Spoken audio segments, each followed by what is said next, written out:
Hello বন্ধুরা, তোমরা কেমন আছো? আশা করি সবাই খুব ভালো আছে। তোমাদের মিঠাইও খুব ভালো আছে।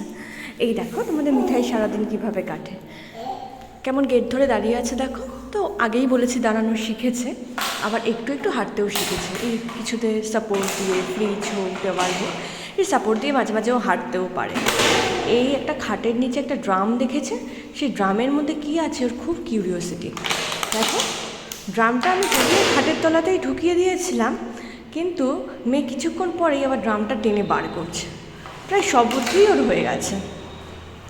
কত টয়েস বিছানায় ছড়িয়ে রেখেছে, সারা দিন ওই টয়েস নিয়ে ছড়িয়ে ছিটিয়ে রাখবে, আর আমাকে দিনে 10 বার গুছাতে হবে, আর নিজে গিয়ে দাঁড়িয়ে থাকবে ওই জানলাটার উপরে। আগেই বলেছি জানলা ওর খুব ফেভারিট, জানলা দিয়েও লোকজন দেখে, একটা টয় নিয়েও খেলে না। এরপর ওর বাবা কাজ করছিল, সেখানে চলে গেল মেয়ে, একটু দেখে এলো বাবাকে। তারপর এবার হামাগুড়ি দিয়ে সিধে ঘর থেকে বেরিয়ে যাবে। হামাগুড়ি দিতে দিতে ও চলে গেছিলো ও ঠাকুমার ঘরে। ও ঠাকুমা রান্নাঘরে তখন রান্না করছিল।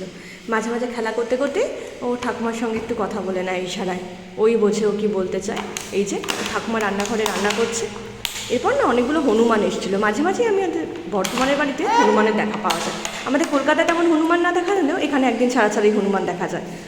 তারপর মেয়ে এখন সিঁড়ি দিয়ে দোতলায় উঠতে শিখেছে, আর আমি ধরেছি বলে সিঁড়ির মাঝখানেই বসে পড়েছে।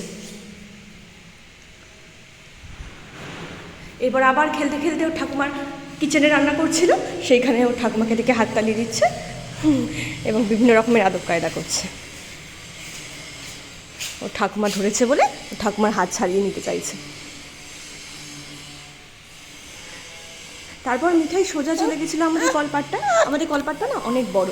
ওইখানটায় গিয়ে ও নতুন শিখেছে যে ও জল নিয়ে খেলা করবে। এই যে জলের মধ্যে ছপাক ছপাক করছে। আগে জলকে খুব ভয় পেলেও রিসেন্ট এই 1 মাস ধরে দেখছি জলে ওর একটুও ভয় নেই। এমন জল নিয়ে খেলা করছে দেখো। ব্যাস, খেলাধুলার পর মিঠাই ক্লান্ত।